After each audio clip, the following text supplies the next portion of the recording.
Well, markets are still dithering a bit. One would have expected today that things would be up and away given the boost from the US markets, but it's been a little so-so. However, some of the stocks are standing out for the performance of their Q1 numbers, and among them is IDFC First Bank. That stock has done reasonably well. The numbers are pretty good. Actually, it's a many-splendored result, you will have to say. Loan growth at 26% year-on-year and 7% quarter-on-quarter. Net interest margin only marginally lower. Net interest income rising by 36% year-on-year. So, it is a many-splendored result. Joining us now is Mr. V Vaidyanathan, Managing Director and CEO. Mr. Vaidyanathan, good morning and many congratulations. It's not like a journalist to start with so much praise, but it is deserved here. So let me start with the only one difficult part of your result, the pretty high cost to income. Any plans on how you are bringing it down? If you could do that, then, you can see your ROE perhaps going to 13, 14, really surging. Why is the cost to income high and what are your plans to bring it down? First of all, thanks for the question, Lata. It helps us to clarify. See, basically one fundamental thing all investors should take note of the bank is it's at a setup stage.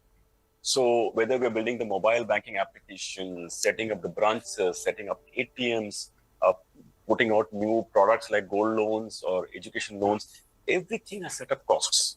So while an established bank maybe built 20, 25 years ago, they built all that many years ago and today they're reaping the benefit of that.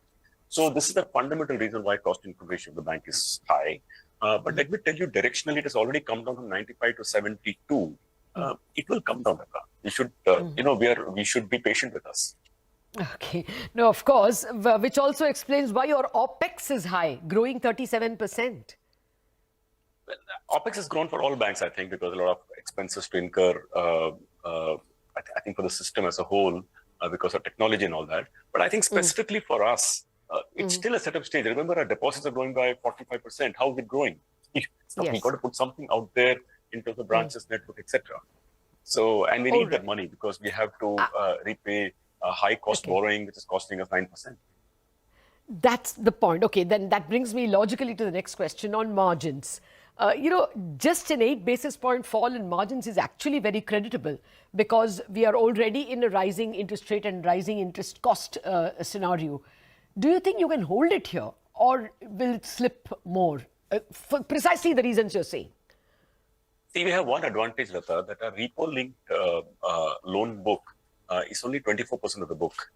So even if repo rates were to start coming down, let me say in due course, which I think it will, that year from now or whenever, our bank will not be much affected. Our entire repo plus MCLR book is only 39-40%.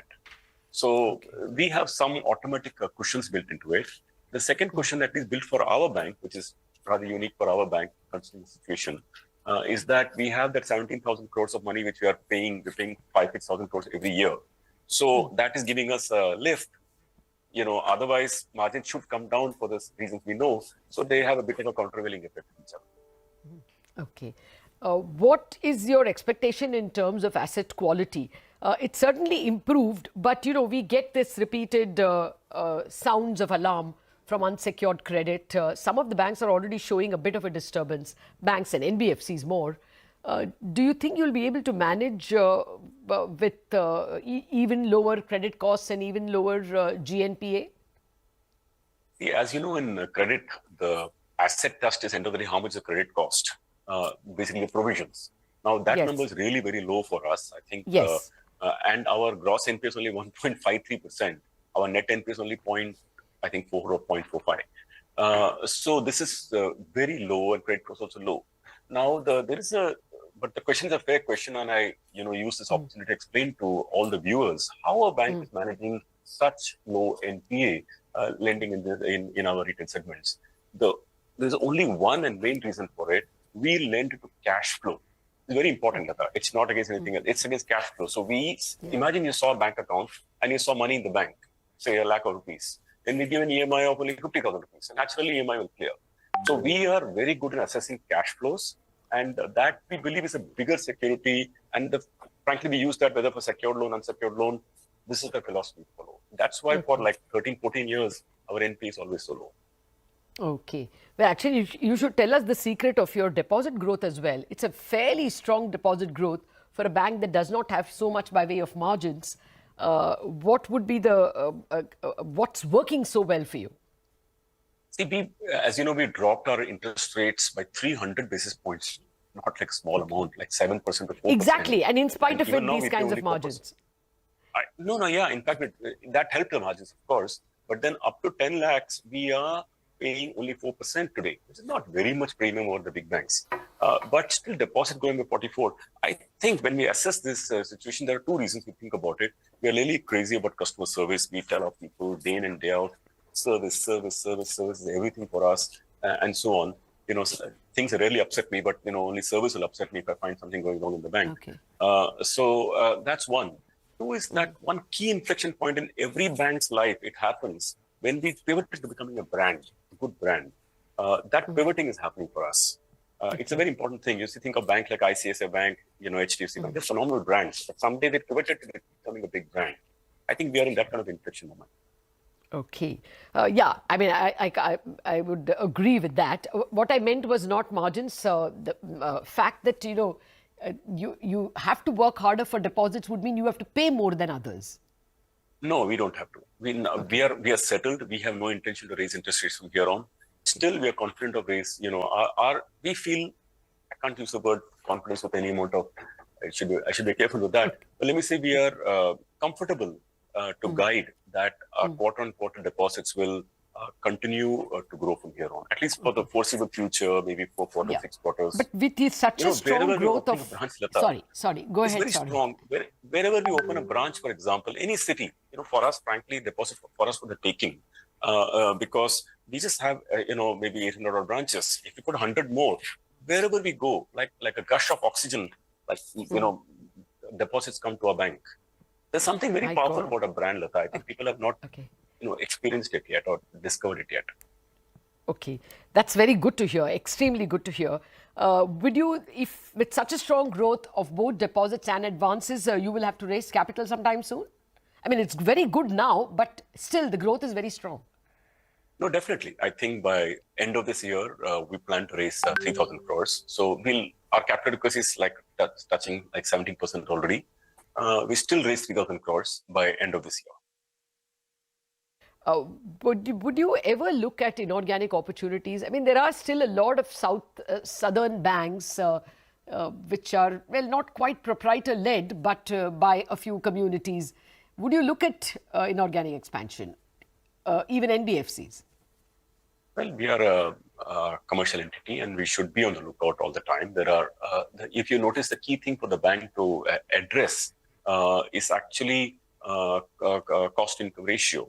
And therefore, any object that is very profitable in operating profit sense, we will be interested. Okay. Can you give us a little more category on what you would be interested? Would it be MFIs? It's not, we don't have a plan to look out anything like that. But certainly, let me say, any institution that is already up and running has a strong operating margin. That's important. Even PSL, we are planning to build a PSL book. Today, we are short on PSL, self-originated PSL. We, against a target of 40%, we originate only 32% on our own. By the way, this was like 15% or something a couple of years ago. It's caught up, but still, it's only 32. So we are short. So we are either buying or we're lending to MFIs and meeting the requirement. So we want such assets which can deliver PSL, can deliver profits. Other than that, frankly, if you do nothing also, we're pretty good. If you grow the way the bank is growing the next 3-4 years, you'll be surprised. Okay. No, I just wanted to know if we should hear something in terms of inorganic growth this year itself, like FY24. No, nothing like that. Nothing on the horizon. Nothing on the through your channel, I'm putting out messages out there effectively that, we will. Okay.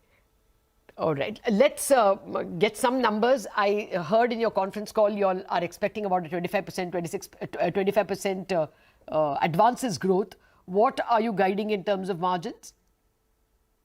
We guide for like 22 to 24. That's a safe guidance for us on the loan book side. Today, our retail book is growing faster than that, and that's because the wholesale book is still, flattish. Come forward when the wholesale degrowth stops and infrastructure degrowth stops, then retail itself will stabilize at 25-ish. It won't go gangbusters. So, and we believe that if we grow steadily at this rate, it should be good enough. On the margin front, Lata, like I said, there are countervailing factors. I said in the beginning to you. There are some factors which should actually lift our margin, some factors should bring down our margin, like FD rates repricing. Blend, 5 to 6 basis point reduction from here should be expected. But frankly, these things don't bother us, Lata, because you're looking from a quarter to quarter. I'm looking from a decade from now, but how to build the bank in the long run. These things don't matter. It's for us to more important to build it more stable and think long. Okay. No, actually, 5 or 6 basis points from here on is not going to make a big difference at all. Even from quarter. Yeah. Just a final question. Where are you seeing growth in terms of loan ask? Small entrepreneurs is a big one. If it's a small and medium entrepreneurs, there is a very big demand coming up there. I think because of the government kind of investment happening in capex at 10 lakh crores and all that, even economies catching good steam. That is one big area for us. It's growing very well, and they are usually, it's a working capital financing. As a bank, think of an entire book as a working capital financing book, because even if you give us a term loan, we are looking at the cash flow. When you have a working capital loan, looking at cash flow.